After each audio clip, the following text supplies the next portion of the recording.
देखो, supreme court के अंदर आज सुनवाई की 5 तारीख दी थी। 29 तारीख को भी यही कहा था उन्होंने कि हम लोग 5 तारीख को सुनवाई करेंगे। लेकिन जो मामला जो बेंच में गया है उस मामले को मैं जिम्मेदार समझता हूँ। जहाँ पर जो 2 वकील बैठे हैं उनको जिम्मेदार समझता हूँ। वो सुन नहीं पा रहे क्योंकि उनको उनके ऊपर दबाव कोई डाल नहीं रहा है। तो इसलिए आज हम पूरे वकील आके बंटी जी सब एक होकर हम लोग इसके ऊपर मीटिंग शाम को लेंगे और उसके ऊपर दबाव लाने का कोशिश करेंगे ताकि वो बोधगया केस सुने। डिले क्यों हो रहा है, मेन वजह क्या है? डिले 2012 केस है और सुप्रीम कोर्ट पूरा कब्जे में है। और इसीलिए मैं चाहता हूँ जब तक ये आरएसएस मुक्त भारत नहीं होगा और भुजबल मुक्त भारत नहीं होगा, जब तक ये डिले होते रहेगा। क्यों कि हम 90% लोग होने के बाद भी हम लोग एक साथ नहीं है, अलग अलग टूट के फुट के लड़ रहे हैं। इसीलिए आज का आप हालात देख रहे हैं। ये जो सीजेआई हैं गवई साहब, वो तो खुद कहते हैं कि मैं खुद अम्बेडकरवादी हूँ, बौद्धिस्ट हैं वो तो खुद। तो इस मामले पर तो तुरंत सुनवाई होनी चाहिए। देखो, सिस्टम होती है। तुम घर के बड़े मुखिया हो लेकिन तुम्हारे चारों बच्चे अलग अलग काम कर रहे, तुम्हारे चारों लड़कियां अलग अलग काम कर रहे, तुम्हारा समाज अलग काम कर रहा है, तुम्हारा नेता अलग काम कर रहे, तुम्हारे संगठन अलग काम कर रहे, तो तुम्हें कौन घर का कर्ता समझेंगे? वो करता धरता है, उसके दिल में है करने का। लेकिन इनके जो प्रेडिशन है, जो इनका राख रखा हुआ गलत तरीके से, ये देखो अलग बंटी जी बैठे, उधर अलग बंटी जी बैठे, उधर अलग संगठन बैठा है, उधर अलग पार्टी की बात कर रहे, अलग पार्टी की बात कर रहे। वो तुम्हें खुलेआम तुम्हें टुकड़े देख रहे, टूटे फटे हुए देख रहे, तो आपका कौन सुनने वाला है? जब तक आपकी एकजुट एक मुठ होती नहीं, जब भारत के अंदर सरकारें नहीं बनती, जब तक तुम्हारी बातें ऐसी चलती रहेंगी। ऐसा मैं आज सुप्रीम कोर्ट के ये माध्यम से यहाँ पर सब देशवासियों को कहना चाहता हूँ, एक नहीं होगे तो आप हमेशा ऐसे बढ़ते रहेंगे, ऐसे फुटते रहोगे और न्याय बढ़ते रहेगा। ये बहुत भिक्षु हैं जो एक साथ क्यों नहीं आते हैं? सारे लोग एक साथ क्यों नहीं दबाव बनाते? देखो, एक साथ दबाने के लिए मन एक होना चाहिए। हम बुद्धम शरणम संगम की बात करते हैं, लेकिन हम संघ ही अलग अलग हो रहा है तो समाज कहाँ जाएगा? तो इसीलिए संघ को एक होने जरूरी है और एक होकर दबाव लाएंगे, प्रेशर लाएंगे सुप्रीम कोर्ट पे, तो ये जल्दी इसका ऑर्डर आ जाएगा। लेकिन ये जब तक एक ने ऐसे बट के काम करेंगे तो इनको ऐसे समाज भी इनको अभी बाद में भगाएगा, क्योंकि ऐसे अलग अलग काम करने में समाज पैसा देता है और समाज का सत्यानाश हो रहा है और समाज एकजुट नहीं होगा, एकजुट करने की कोशिश करेगा और मैं इसकी कोशिश चालू करूँगा।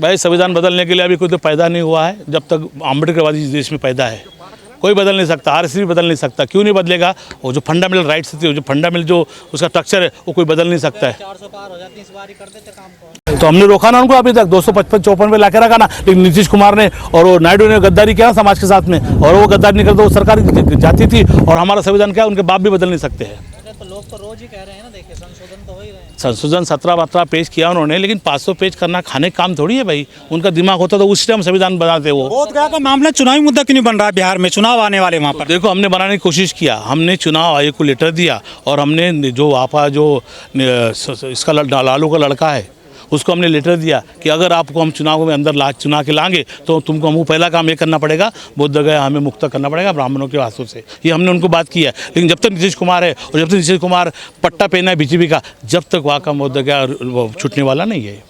लेकिन यदि हिंदू भी पूजा पाठ कर रहे हैं बोधगया में, तो दिक्कत क्या है आपको? भाई देखो, बौद्ध का जो नियम है 22 प्रतिज्ञा बाबा साहब का आपने पढ़े होंगे। बौद्धों ने कहा झूठ नहीं बोलूँगा, कपट चल कर पत्थर को पूजूंगा नहीं, देव देवता को पूजूंगा नहीं। वो बौद्धों का 22 प्रतिज्ञा का बाबा साहब की पालन करते। लेकिन उनको दिया था, उनके अंदर जो एक्ट बना है 1945 की 1947 की, उसके अंदर क्या लिखा है कि इनको संभालने के लिए उन्होंने बोधगया दिया था, 4 इनके 4 इनके और 1 डीएम का। लेकिन उन्होंने उसका मिसयूज़ करके उसके ऊपर उन्होंने 40 साल से 50 साल से कब्जा किया है और उन्होंने उनका हिंदू देवता होता वहाँ पर बैठा है। तो वो पूजा करने में कोई इतराज नहीं, संविधान ने सबको दिया। लेकिन तुम्हारा पूजा स्थान राम मंदिर है, तुम्हारा मंदिर है, तुम्हारा शंकर मंदिर है, देव मंदिर है, तो वहाँ जाके पूजा करो। हमारे बोधगया में तुम बौद्ध मंदिर में पूजा करने का तुम्हारा क्या अधिकार है? सिर्फ आपको रख रखाव के लिए और संभालने के लिए दिया तो आप तो उसका पोजीशन कर चुके, अतिक्रमण कर चुके। इसलिए हम उसके विरोध में, इसलिए हम चाहते हैं। विष्णु के 9 अवतार हैं। अरे विष्णु के अवतार होते तो पूरा देश विष्णु पर, पूरा वर्ल्ड विष्णु को मानता, बुद्ध क्यों मानता था? 134 देश के अंदर है, देश के अंदर बाबा साहब के बुद्ध विचारों को मानते, बाबा साहब को मानते और बुद्ध को मानते। अरे विष्णु का अवतार इन गलत भ्रम फैला रहे लोगों को और गुमराह कर रहे हैं कि वो चाहते कि हम विष्णु बोल के बच जाएंगे। बचने वाले नहीं है। गौतम बुद्ध के जो अनुयायी है पूरे बहुत स्ट्रांग है, मजबूत है। अभी एकजुट हो जाने के बाद में सरकार भी गिरा देंगे अभी, और सरकार गिरा के हम हमारा बीटी एक्ट कैंसिल कर सकते हैं। लेकिन जो बिहार में चुनाव लड़ा जा रहा है, ये आपका वहाँ मुद्दा है ही नहीं। मुद्दा हमने किया नहीं है। हमने ईवीएम के विरोध में मुद्दाओं पर जब तक हमारी सरकार नहीं आएगी, ईवीएम के माध्यम से फ्रॉड करके मिसमैच करके SIR लाके इन लोग ईवीएम के माध्यम से पूरे देशवासियों को गुमराह करना चाहते हैं। और इसीलिए हमने इसके अंदर पिटीशन, जो जब तक देश के अंदर पिटीशन लगी सुप्रीम कोर्ट हाई कोर्ट में ईवीएम के, हम लोग ईवीएम हटाने के ऊपर बात कर रहे हैं और वहाँ पर हम बैलेट पेपर से चुनाव लेने के लिए कोशिश करेंगे। अगर बैलेट पेपर चुनाव हो जाता है, आपका जो मामला ये सॉर्ट आउट होगा बिहार विधानसभा में, वहाँ आपके नुमाइंदे क्यों नहीं पहुँच पा रहे हैं? आखिर कहाँ दिक्कत मानते हैं? सुप्रीम कोर्ट से तो निपटेगा बाद में, पहले तो आप विधानसभा में कानून बदलवाओगे ना।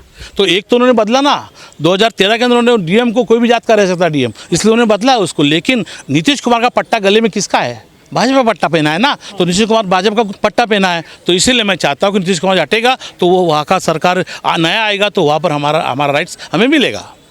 लगता है पूरा विश्वास बदलेगा इस बार? बदलेगा क्यों नहीं, सरकार बदलने की तो हम लोग कोशिश कर रहे हैं, इसलिए हमने ईवीएम से आपको आंदोलन नहीं करना दिया वहाँ बोधगया में, भगा दिया आपको वहाँ से? अरे वहाँ से उन्होंने पहले 2 फाड़ कर दिया इनके अंदर। भंतीजा समाज जुड़ रहा था, लोग जुड़ रहे थे, उनके पास उनका मसल है, मनी पावर है, उनके पास उनका सरकार है, तो तुम्हें कैसे बैठने देंगे वो?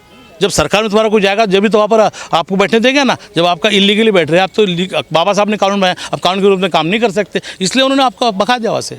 लेकिन जो भंते हैं वो भी अलग अलग तारीखों में आंदोलन करते हैं, अलग अलग जगह पर जो आंदोलन कर रहे हैं, इनमें एकजुटता क्यों नहीं है जो बहुत भिक्षु हैं? ये तो आपने पहले क्वेश्चन पूछा ना, एकजुटता करने के लिए समाज एक हो जाएगा, उनको दान धर्म बंद कर देगा, वो एकजुट हो जाएंगे। अभी उनको दान आ रहा है आजू बाजू के लोगों से, हम दान धर्म बंद कर देंगे। जब एक नहीं होगे तो हम उनको दान देने का बंद कर देंगे, तो एक नहीं होगे तो हमारा सरकार भी नहीं आएगा, इसलिए एक करने के लिए हम कोशिश कर रहे हैं। सर, बिहार में जो विधानसभा चुनाव है, SIR के चलते 65 लाख जो वोट काटे, कौन लोग हैं और क्यों ये चीज़ें चल रही हैं? देखो भाई, इनको NRC CA लाना है, तो ये चाहते कि बिहार से शुरुआत करें। और मैं चाहता कि हमने जो सुप्रीम कोर्ट में उसकी आज का दलील जुडिशियल मामला है, उससे ज़्यादा बहुत बात नहीं करूँगा मैं। लेकिन इनका काम ही है मिसमैच करना, चोरी करना, वोट चोराना, जीत के आना और गरीबों को दबले कुचले को दबाना, ये इनका काम है। कई सालों से 70 साल से 100 साल से काम करते आ रहे हैं, तो इसलिए हमने वहाँ पर बैलेट पेपर से मांग की है। विपक्ष लगातार कह रहा है कि 65 लाख वोटों को काटने के लिए करीब बड़ी धांधली चल रही है, क्या इसमें सच्चाई है? सच्चाई है।